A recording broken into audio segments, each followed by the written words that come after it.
So what happens in Leon Uris's novel The Hajj? So first, the Arabs are living in this town called Shamash, and eventually, though, they're attacked by the Jews who are trying to live in this town in the country of Palestine and take it over and make it again a home for them.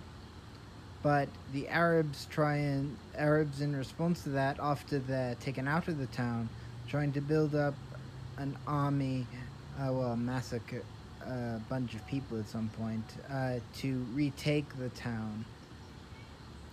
The Arabs, in the justification of their actions, think that the Muslims are superior to the Jews in many ways relevant to their faiths. Jews don't accept Jesus, Jews don't accept Muhammad, so not accepting either of those, the Muslims are going to attack them because they believe they are the rightful people in God's eyes. So the Arabs have conquered Taba, which originally was held by them but was conquered by the Jewish people and they drove the Jews out. Well, in Taba there are a couple of Jews remaining, and one of them, Gideon, is sent outside the city, and when sent outside the city he goes to several places in the Arab world, including Damascus and Bangkok, and is treated badly there. However, at this point in the novel, the Jews are being approved of coming to the land of Israel, which is Palestine, and declaring that a new nation. And of course this upsets the people of Taba, which are Arab, and they are not happy about what Gideon is happy about. So the Arabs eventually reach Taba, the village they were going after, and there they make an important decision between two religions. They claim that Muslims are the legitimate religion because Jews did not accept Jesus and Christians did not accept Muhammad. So essentially, since Islam was the newest of the three religions, it was the greatest Abrahamic religion of them all. So at this point, the Jews have retaken Palestine for their own people. Palestine was considered largely to be a colony of the British rather than as an independent nation. But Israel itself is trying to become an independent nation, but are a bit concerned with their own numbers. Their numbers are small compared to the Arabs surrounding them. However, in addition to the fact that Palestine would essentially be a colony to the Western world at this point, and the second thing is the Arabs are conflicting with one another for various things. These conflicts the Arabs have are basically causing them to not unify to protect Palestine. It's going to be either the State of Israel or a Western colony, either way. A few days later, Jaffa fell to the Haganah and Irgun. On the Arab population of 70,000, only 3,000 remained when a final assault was made. On May 14, 1948, David Ben-Gurion reached the Declaration of Independence of the State of Israel. Within hours, the entire Arab world attacked. Now, the entire world does attack, and what's interesting about this is that the Arab worlds are finally one together in their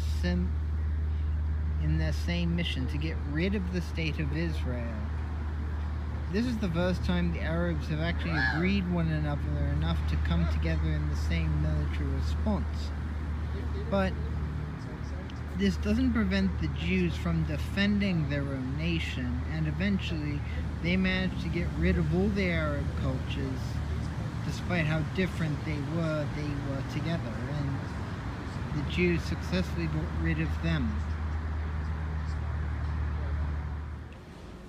So all the Arabs do become united in a way that they don't like the State of Israel and want to get rid of it.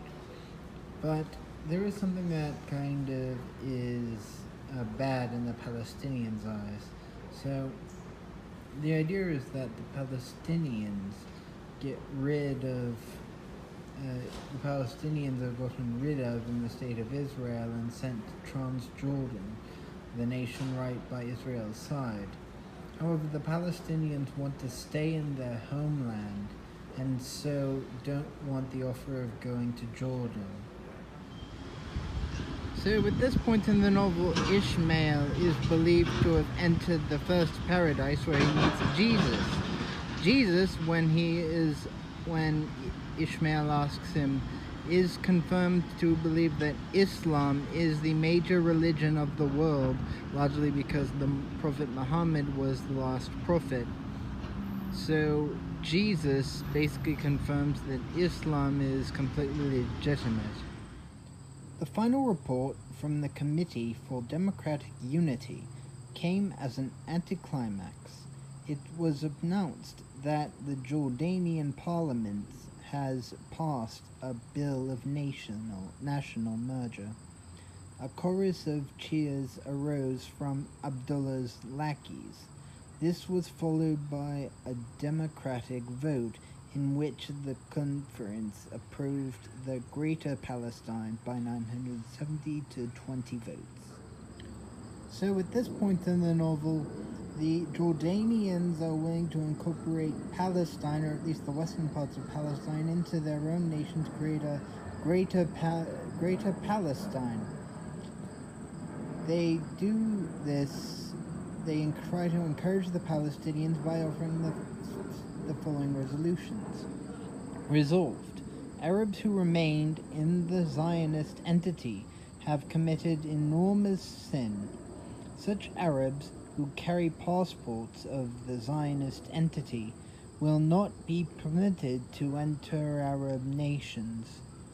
Resolved. Arabs who remained in the Zionist entity are leprous in nature and are forbidden to make the Hajj to Mecca and Medina.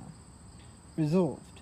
Arabs who remained in the Zionist entity have been contaminated and are unfit to pray at the Al-Aqsa Mosque and the Dome of the Rock and will be forbidden entry.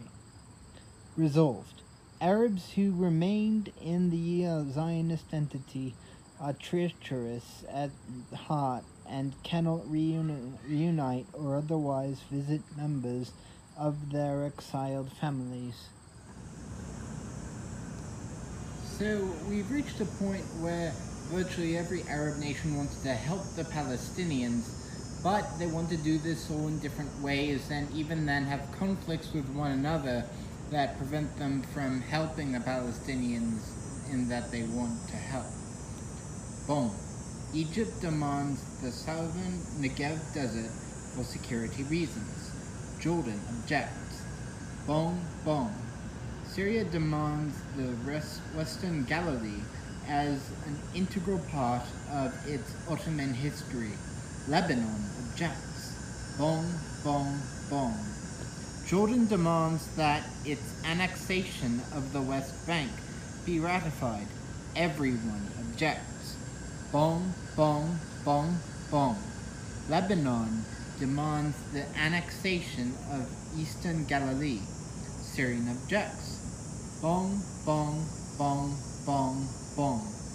Democratic dialogue, parliamentary procedures, point of order, instructions from my government, brotherhood, unity, protocol, viable considerations, subcommittee of the subcommittee requires further study.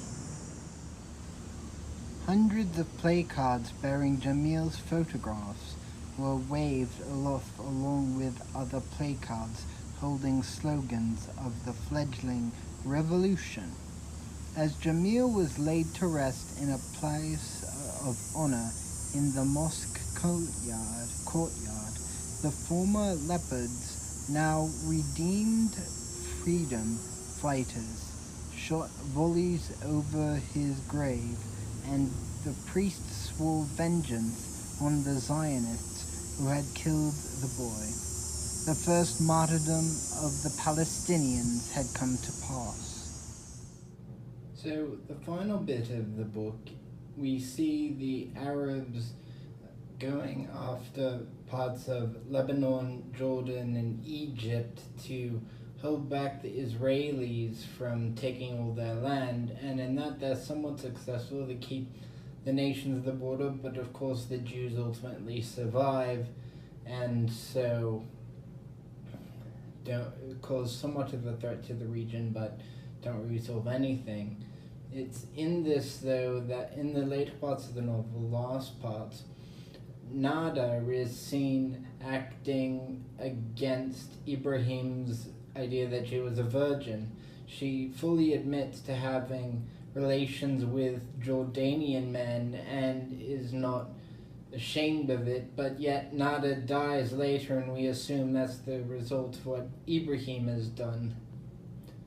Later, we see Ishmael saying a story of his wrongdoings, and he says to Hajj Ibrahim to kill him, and before Hajj Ibrahim does, he suffers from a heart attack and dies there.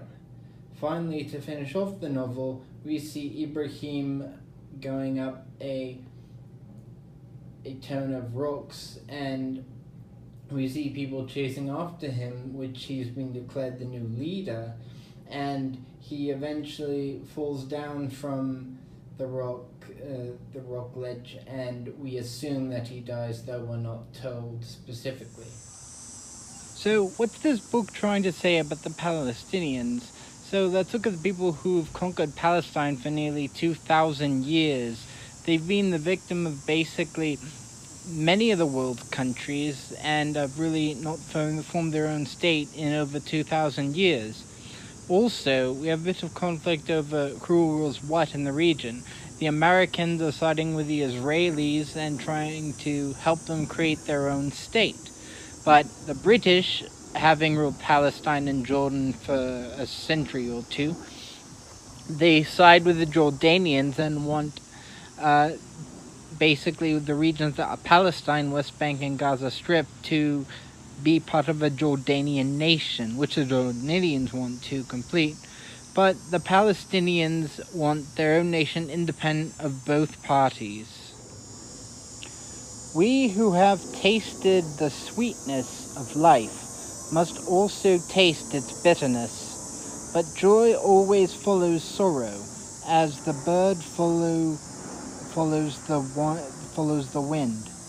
Sadness is only separated from joy by time, and the time has come to turn the page. But remember, my brothers, if we had not tasted bitterness, how would we appreciate sweetness? So what does what we just heard tell us? Well, it tells us that the Palestinians who believe they had just suffered will automatically get joy, because joy and suffering are always one in the two, and the same always occurs after the other. So they believe that joy will come next for them since they have experienced sadness.